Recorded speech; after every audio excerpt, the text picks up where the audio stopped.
other sports, Eddie, that you take inspiration from? When I was in England, I loved the football, mate. You can't beat the Premier League. Just the absolute, drama you have there, the competitiveness of it, the media engagement. I was lucky enough to get to know a few of the managers and the life they lead.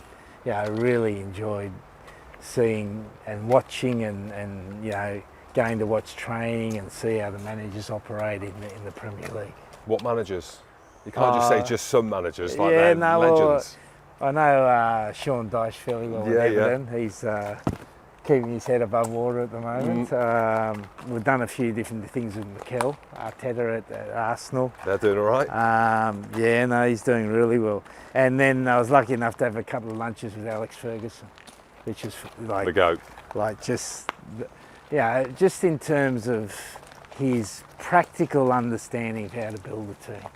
And the little words of wisdom, and he's a great storyteller, great bloke. We got him into the World Cup camp in 2019 before we went, and he spent a day there, spoke to the players, spoke to the staff, and he was just absolutely outstanding. Yeah, because the microscope's on them, and there is the drama that follows football, right? Yeah. And maybe it's the audience and the tribalism around it. What advice did they give you then, like with managing that? Because everything you did was new to rugby with the media. The anecdotes, like pushing the buttons. I had lunch with Louis van Gaal in the airport at Amsterdam, and he didn't know me from a bar of soap. Like, he had no idea who he was meeting, and he came in, he's beautifully dressed. And I always remember him saying to me, it was one of the most succinct ways of describing coaching. He drew a picture of a circle. He said, "This is how I want my team to play," right?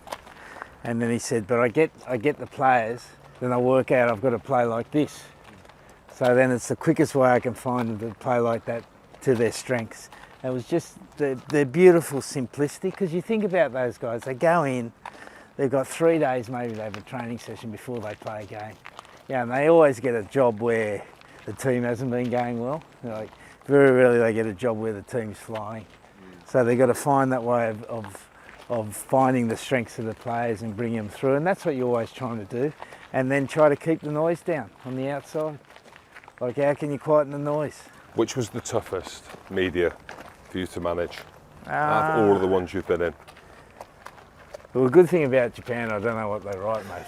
Can you not read Japanese? Because I can't read it, and I don't worry about it. As I said, I really enjoyed England. I enjoyed how desperate they were to get news. Because you enjoyed that. Yeah, they all come in. There's 8 or 10 of them, and they've all got their headline. They all got their headline in place. What they're looking for, do you think? What did you feel they were looking for? Well, they'll always be looking for different things. And one of the things I'd like to try to do, I quite enjoyed the game of trying not to give them a headline and give them a different headline. I quite enjoyed that. Australia there was too much fighting there, and that was my fault. I probably went too hard at them.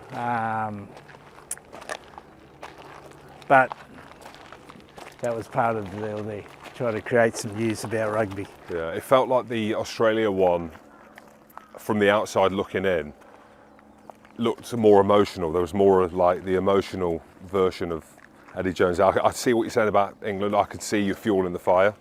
Loved it. But with Australia, it looked like it meant more to you.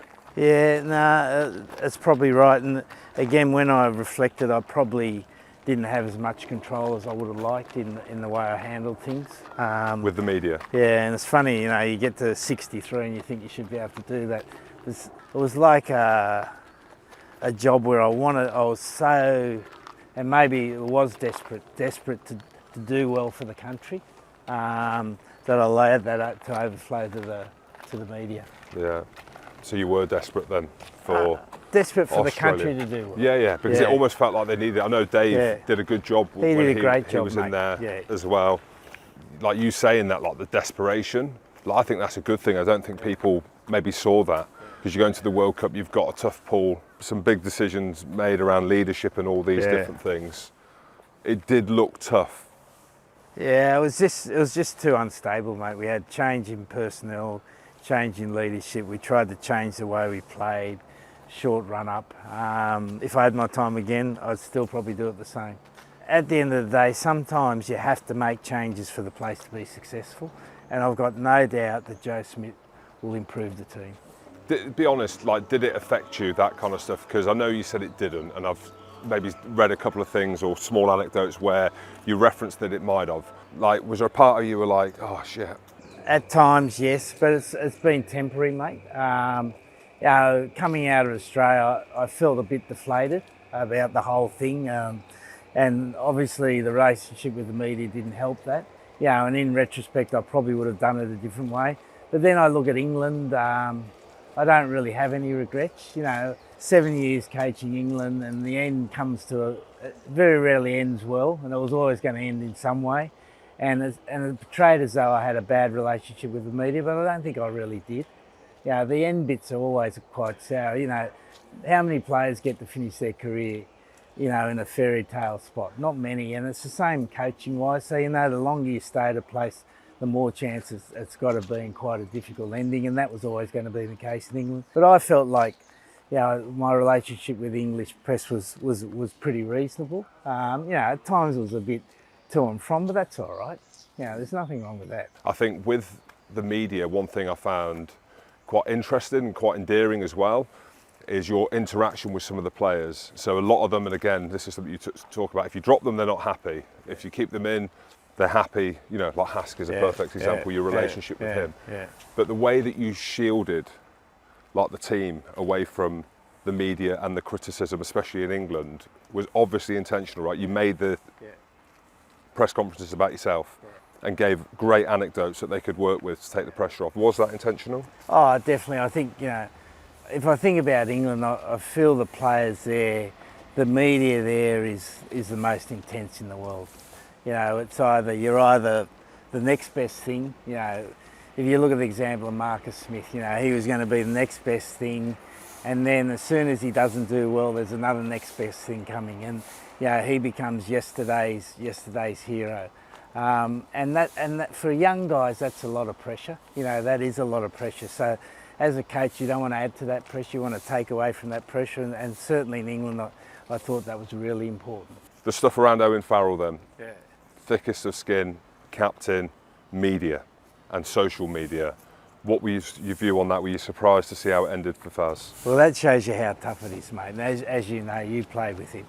And, you know, I was lucky enough to coach him, and there was never a more tougher, motivated, single-minded player. And obviously, and then, you know, I didn't follow it, to be honest. I've only heard bits and pieces and putting some stuff together, but I'm presuming that at some stage the social media really got into Owen's skin and affected him. And you can see how difficult that is when you consider the strength of his character and the strength of his love of rugby, that he had to basically say, enough's enough, I need a break and go and play somewhere else. Did you speak to Faz? Yeah, we were keen to get him over here, mate. Okay. But he ended up going to racing, and I can understand why. But yeah, when you're a good player like him, you got options. And I'm glad to see that he's made a decision, a good decision for his family, and I'm sure he's going to enjoy his rugby at Racing. Yeah. When you look back on your England coaching career, it was so successful at the beginning. Could you foresee what was unfolding, what was going to happen, the pressure, the expectation? What's your general evaluation of coaching England? Well, I think, you know, the first 4 years we were pretty good, mate. Culminating in a World Cup final, and I'm still trying to work out why we weren't close enough to being our best. You know, we're a long way from it. You know, and you think about all the different things that go into it, and that was disappointing. And then I reckon once you've taken a team to a World Cup final, it's so hard to start again, because you know that the one thing about it, when you get a team to a final in a World Cup, they're almost at their best age. You know, the only team I've seen really being able to sustain that is South Africa in the history of the World Cup, and we had to turn the team over, change the team a little bit, maybe change the way we played a little bit, and in the end that just created too much instability, and we weren't able to have the consistency of success that England expected and wanted, and that was fair enough, and therefore we came to an end. So with that final, you say you think about it a lot. How often do you think about it? Is that the one? out of everything you've been through? Probably is, mate. I think, did we get selection right? Tactically, I'm not sure there's anything else we could have done. And then it's just the emotion of the occasion, getting the emotion right.